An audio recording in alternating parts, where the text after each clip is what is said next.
Welcome to గరం గరం బెజవాడ రుచుల్లో. ఈరోజు మనము ఒక మంచి వీడియో చూస్తున్నామండి. మీల్ మేకర్తో పలావ్ చేసుకుంటున్నాము. మీల్ మేకర్తో పలావ్ ఎలా చేయాలో చూద్దామండి. ఇదిగో చూడండి, ముందుగా కొంచెం నెయ్యి వేస్తున్నాను నేను. తగినంత వేసుకోండి, ఎందుకంటే మరలా కూడా రైస్ మీద కూడా వేస్తాం కదా, అందుకని కొంచెం లైట్గానే వేసుకోండి. ఆయిల్ కూడా వేస్తాం కాబట్టి. ఇప్పుడు లైట్గా కొంచెం ఆయిల్ వేస్తున్నానండి. నెయ్యి కూడా హీట్ ఎక్కింది కదండి. ఇప్పుడు మనం కొంచెం చెక్క, మొగ్గ, యాలకులు వేసుకుంటున్నాము.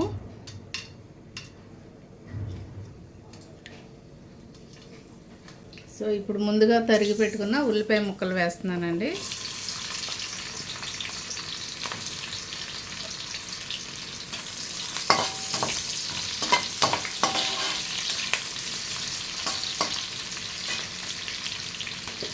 ఇప్పుడు నేను కొంచెం కరివేపాకు వేస్తున్నానండి.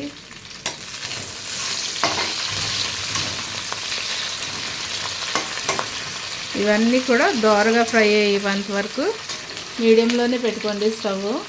చక్కగా దోరగా ఫ్రై అయిపోయిన తర్వాత చూడండి, దోరగా ఫ్రై అయిపోయింది కదండి. ఇప్పుడు మనం కొంచెం అల్లం వెల్లుల్లి వేస్తున్నాను.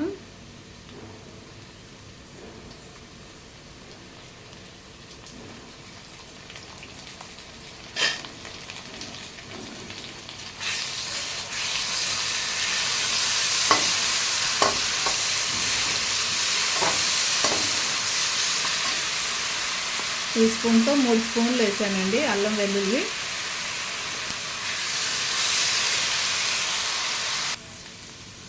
అలాగే నేను క్యారెట్ ముక్కలు కూడా వేస్తున్నానండి. మీకు ఇష్టమైతే వేసుకోవచ్చు, లేకపోతే లేదండి. లైట్గా 4 ముక్కలు వేసుకుంటున్నాను.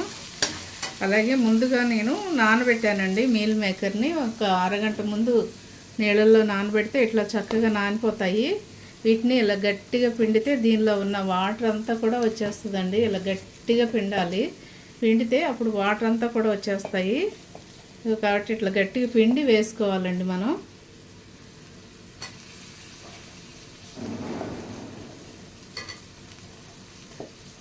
ఇదంతా కూడా మసాలా దీనికి పట్టించేస్తే ఇది కూడా చక్కగా ఆయిల్లో వేగిపోయిద్దండి. నెయ్యిలో, నేతిలో వేగితే చాలా బాగుంటుంది. మనం తినేటప్పుడు కూడా చాలా టేస్ట్గా ఉంటాయి. ఇది ఇలాగే ఆయిల్ పీల్ చేసుకుంటుందండి. కొంచెం సేపు ఆగితే దీనిలో ఉన్న ఆయిల్ అంతా కూడా మరలా బయటకు వచ్చేస్తుంది.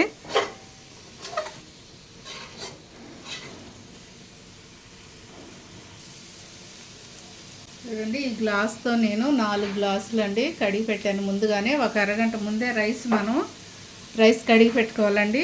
కడిగి పెట్టుకున్న రైస్ వాటర్ లేకుండా నేను దీనిలో వేసేస్తున్నాను.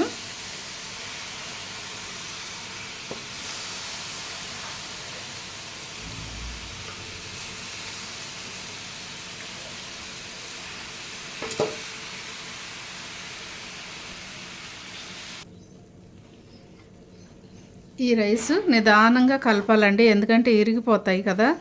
అందుకని చాలా నిదానంగా కలిపితే ఏమైందంటే ఈ రైస్కి ఈ మసాలాలు, అలాగే ఈ నెయ్యి, ఈ ఆయిల్ అంతా కూడా చక్కగా పట్టి ఈ పలావ్ చాలా టేస్ట్ బాగుంటుంది.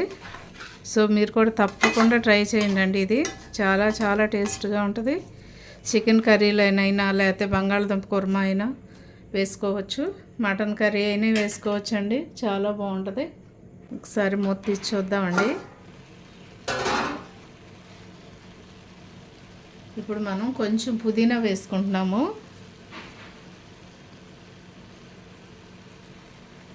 అలాగే పచ్చిమిర్చి కూడా ఇప్పుడే వేసేసుకోండి.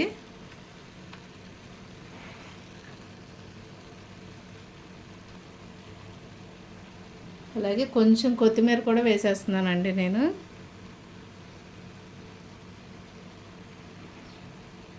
చూడండి, ఇవన్నీ కూడా చక్కగా స్లోగా కలుపుకోండి.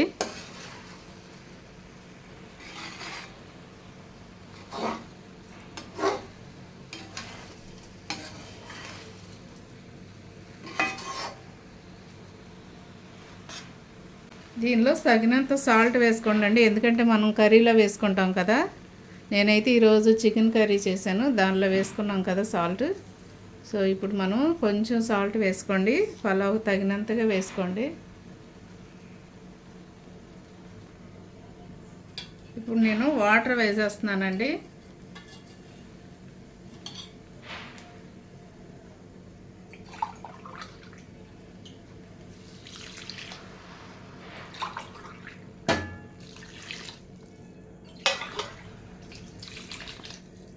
నేను 4 గ్లాసులు బియ్యం వేసాను కదండి, 7.5 వాటర్ వేస్తున్నాను. ఎందుకంటే మనం 7.5 గ్లాసు వేసానంటే అండి 8 గ్లాసులు వేయాలి వాటర్ 4 గ్లాసులకి. అయితే కొంచెం తగ్గించి వేసుకుంటే అన్నం కూడా పొడి పొడిగా చక్కగా చాలా బాగుంటుంది, తినడానికి కూడా చాలా టేస్టీగా ఉంటుంది, అలాగే చక్కగా పొడి పొడిగా బాగుంటుందండి. అందుకని అలా వేసాను నేను. సో మీరు కూడా అలాగే ట్రై చేయండి తప్పకుండా. మా ఛానల్ని మర్చిపోవద్దండి, మీరు కూడా తప్పకుండా ట్రై చేసి నాకు కామెంట్స్లో పెట్టండి. ఒక్కసారి మూత తీసి కలుపుదామండి.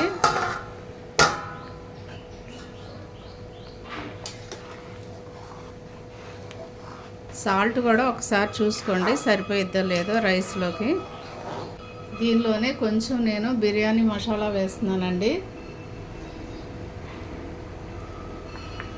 అలాగే కొంచెం 1 స్పూను ధనియాల పొడి కూడా వేస్తున్నాను. ధనియాల పొడి అయితే ఫుల్గా వేస్తున్నాను, కానీ గరం మసాలా కొంచెం తక్కువగా వేసాను స్పూన్కి.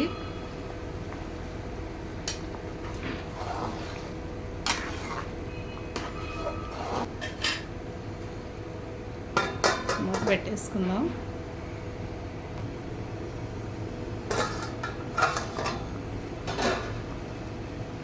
దీనిలోనే కొంచెం నిమ్మకాయ పిండుతున్నానండి, చిన్న చెక్క.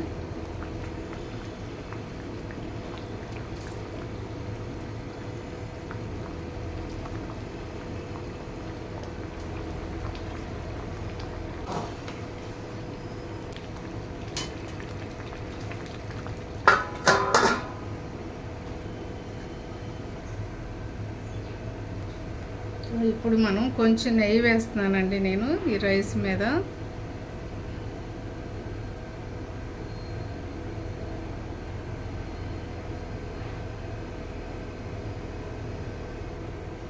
కొంచెం లైట్గా వేసుకోండి, లేదు మీకు ఇష్టమైతే కనుక కొంచెం ఎక్కువ వేసుకున్నా టేస్ట్ బాగుంటుంది. కొంచెం కొత్తిమీర కూడా వేసేస్తున్నానండి, వేసి మూత పెట్టేద్దాము.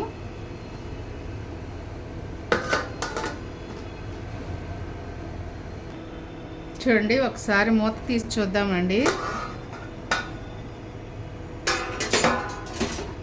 పలావ్ రెడీ అయిపోయిందండి. చూడండి ఇలా ఒకసారి చూస్తే కింద తడి లేదు కదండి, చక్కగా మగ్గిపోయింది. సేమ్ మటన్ బిర్యానీ లాగే ఉంటుందండి ఇది. నీళ్ళు మేకర్ బిర్యానీ చాలా టేస్ట్గా ఉంటుంది, మీరు కూడా తప్పకుండా ట్రై చేయండి. ఇది చాలా చక్కగా ఉడికిపోయిద్దండి, ఎంత మెత్తగా ఉడికిపోయిందో చూసారా. చాలా చాలా బాగుంటుందండి, తినడానికి కూడా చాలా టేస్ట్గా ఉంటుంది. తప్పకుండా మీరు ట్రై చేయండి. అలాగే మా ఛానల్ని మర్చిపోవద్దు, గరం గరం బెజవాడ రుచులు.